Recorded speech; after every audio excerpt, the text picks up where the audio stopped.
Hola, ¿qué tal? Hoy vamos a hablar de un tema que se llama momento de una fuerza o también denominado torque. Primeramente diremos que no siempre que se aplica una fuerza sobre un cuerpo, éste se desplaza de manera lineal, es decir, siguiendo una línea recta. En ocasiones, la fuerza puede ocasionar otros efectos, como puede ser el de producir un giro. Esta idea de una fuerza que provoca el giro de un cuerpo está relacionada con lo que vamos a hablar en esta clase, momento de una fuerza o torque. Para ello nos valdremos de lo que tenemos en pantalla. Se trata de una llave, la cual está intentando ajustar o desajustar a una tuerca que tenemos en uno de sus extremos. Para ello vamos a aplicar una fuerza, en este caso una fuerza que ajusta. La fuerza al actuar en el extremo libre de la llave va a provocar que la misma gire de esta manera y junto con ella se produzca el giro de la tuerca, que es el objetivo para el cual la llave está actuando. Analicemos este caso desde otra perspectiva. Supongamos que tenemos la llave vista de esta manera, donde hay una mano que es la que va a aplicar la fuerza, está la llave ajustada a la tuerca y le hemos aplicado un corte a la tuerca para que se pueda ver la rosca de un bulón alrededor del cual se va a ajustar o desajustar esta tuerca. Supongamos que aplicamos una fuerza como la que se ve en pantalla. Esta fuerza va a provocar un giro como se ve también en pantalla. Este giro es igual al de las agujas del reloj, es decir, un giro horario. Fíjense que en esta situación donde la tuerca está girando de esta manera, se va a producir un avance de la misma ajustándose al bulón, tal cual lo indica este vector. Ese vector que señala el avance de la tuerca es lo que nosotros llamamos torque. Bien, supongamos que ahora dejamos de aplicar la fuerza y en vez de hacerla hacia adentro, la hacemos hacia afuera, como se ve en pantalla. Ahora el giro que se va a producir es un giro antihorario, es decir, en contra de las agujas del reloj. Y la tuerca, en vez de ajustarse al bulón, se va a desajustar, siguiendo el sentido y la dirección que está indicado por este vector, que como dijimos recién, lo vamos a llamar torque. ¿Qué característica tiene este vector? Vamos a ver de que no es un vector que esté en la misma línea de acción de, en este caso, la llave o de la fuerza, sino que está de manera perpendicular. Es decir, si trazáramos una línea de eje para tener como referencia, estaría formando un ángulo de 90 grados en relación a la llave, que en este caso es la que está produciendo por acción de nuestra fuerza el giro de la tuerca. Por eso el vector torque es un vector que no está en el mismo plano de aplicación de la fuerza, ni tampoco en el mismo plano de giro de la tuerca, en este caso que estamos considerando. Bien, vamos a analizar otras cuestiones acerca del momento de la fuerza o torque. Y para eso volvemos a la figura que teníamos originalmente, la llave vista desde arriba. Vamos a suponer que en el punto alrededor del cual gira esta tuerca, vamos a señalarlo con la letra O, indicando el origen o lo que vamos a llamar, mejor dicho, de manera científica, como el eje de giro o centro de momento. En la posición A, es decir, en el extremo opuesto al origen o al centro de momento, vamos a aplicar una fuerza y la llamaremos F. Esa fuerza está aplicada a una cierta distancia que la vamos a llamar D sub A. Si aplicáramos la fuerza en este extremo, vamos a provocar que la llave gire y junto con ella también la tuerca. Todo alrededor de ese centro de momento u origen que hemos señalado acá en el gráfico. El mismo efecto conseguiríamos si la fuerza la aplicáramos ya no en la posición A, sino en una posición B. Una fuerza aplicada con el mismo valor, el mismo sentido que la que aplicábamos en el punto A. Y separada una distancia que vamos a llamar d sub e en relación a este origen o centro de momento. Y aquí viene la pregunta. ¿En qué lugar nos convendrá a nosotros aplicar la fuerza si queremos ajustar esta tuerca? ¿En la posición A, que tenemos acá, o en la posición B, que tenemos acá? Sin dudas, más allá que no hayamos estudiado física, si nos dieron este trabajo, nos habremos dado cuenta que nos conviene aplicarla acá, en la posición A, y no en la posición B. En la posición más alejada del centro de momento, con una fuerza igual, provocamos un movimiento, un giro mucho mayor, es decir, un torque mucho mayor. ¿Cómo podemos a esto explicarlo científicamente? A través de esta ecuación, que es la ecuación que nos permite calcular el torque, y que dice que el torque es igual al producto de la fuerza aplicada por la distancia que la separa a ese centro de momentos, eje de giro u origen, como quieran llamarlo.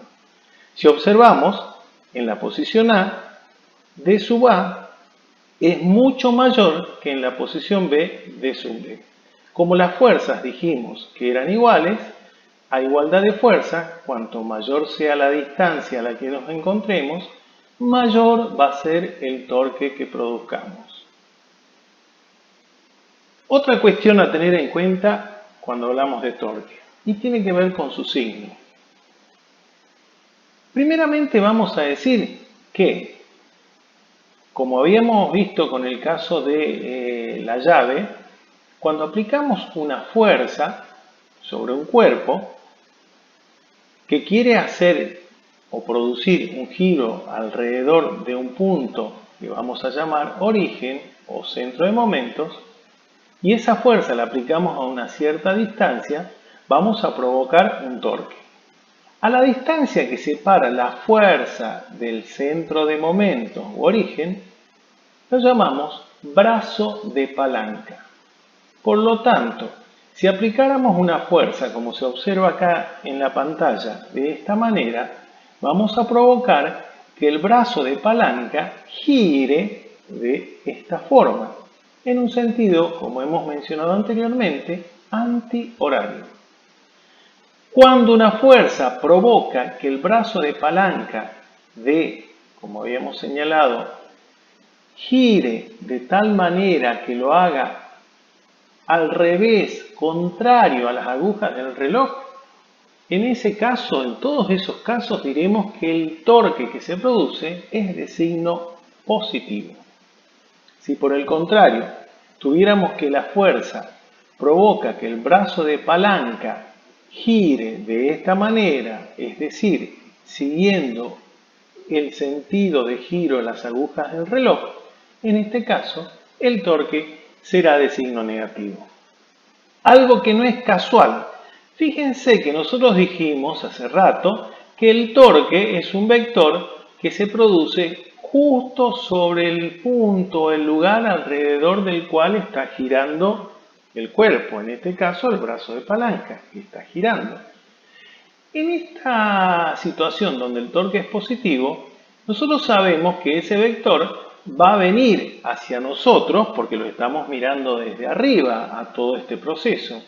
Ese vector es perpendicular al plano y es como que nosotros viéramos la punta de la flecha clavándose en nuestros ojos. Cuando pasa eso, vamos a dibujar en el centro de momentos o eje de giro un punto ennegrecido como se ve acá en la figura. O, podríamos decir, un punto en negrita. En cambio, si el vector, como en este caso, está entrando al plano porque se está ajustando nuestro brazo de palanca, podríamos decir que el vector está entrando al plano y nosotros le vemos como la colita. ¿Y cómo dibujamos la colita? A través de una cruz o de una X, como se ve aquí en pantalla. Bien, otro elemento más que vamos a hablar en relación al torque y tiene que ver con el brazo de palanca que recién mencionamos. El brazo de palanca es la menor distancia que hay entre el vector fuerza que produce el torque y el centro de momentos que en este caso lo tenemos acá. Enseguida, eso nos llevaría a pensar que en este caso, yo si dibujara desde acá hasta acá, esta va a ser la menor distancia que tengo entre la fuerza y el punto alrededor del cual está girando o se produce el giro del brazo de palanca. Pero esto no es cierto. ¿Por qué? Porque hay una propiedad que tienen los vectores que es la de poder desplazarse en su recta de acción.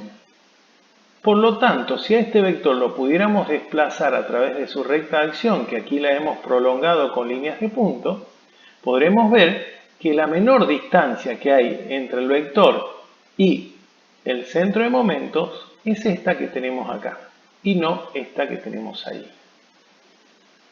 En ese caso, fíjense que la recta de acción del vector forma un ángulo de 90 grados con el brazo de palanca. Por lo tanto, a esta opción la descartamos y está mal si nosotros quisiéramos calcular el torque utilizando esa distancia. Tendremos que usar la menor de todas, que es la que tenemos aquí y en la cual el brazo de palanca forma un ángulo de 90 grados con la recta de acción del vector fuerza. Vamos a ver ahora un caso particular. Supongamos que tenemos una barra como la que está acá en pantalla con dos fuerzas actuando, una hacia arriba y la otra hacia abajo, con la particularidad que F1 es igual en valor que F2. Pero si observamos los sentidos, nos daremos que F1 va para arriba y por lo tanto es positiva y F2 va para abajo, por lo tanto es negativa. Estas son dos fuerzas paralelas separadas por una cierta distancia que tiene que ver con la longitud que tenemos de esta barra aquí en pantalla. Si calculáramos la resultante de este sistema de fuerzas paralelas, obtendremos como resultado 0, porque F1 es igual a F2 y son de sentido contrario. ¿Podemos decir que este cuerpo está quieto? Porque si la resultante es 0, lo primero que pensamos es que el cuerpo está quieto, está en equilibrio, no se está moviendo. Y esto es cierto hasta cierto punto nada más. Porque en realidad el cuerpo no se mueve linealmente, es decir, no se está desplazando para arriba ni se está desplazando para abajo, pero sí se está produciendo un giro. Es como cuando queremos dar la vuelta con nuestra bicicleta aprovechando los manubrios al llegar a una esquina. Con una mano hacemos fuerza para adelante y con la otra mano hacemos fuerza para atrás y provocamos que gire la bicicleta, gire el manubrio y con ello también la rueda cambie de dirección y sentido. A este par de fuerzas que están en paralelo y que provocan un giro como esta situación que presentamos, lo llamamos en física cupla.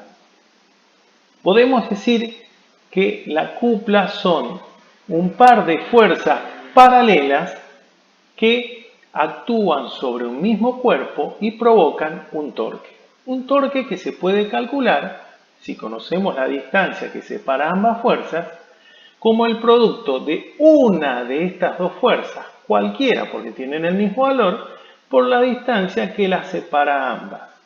Suponiendo que la fuerza F1 valiera 5 newton y F2 también 5 newton, tomaremos una de las dos y la multiplicaremos por la distancia que las separa.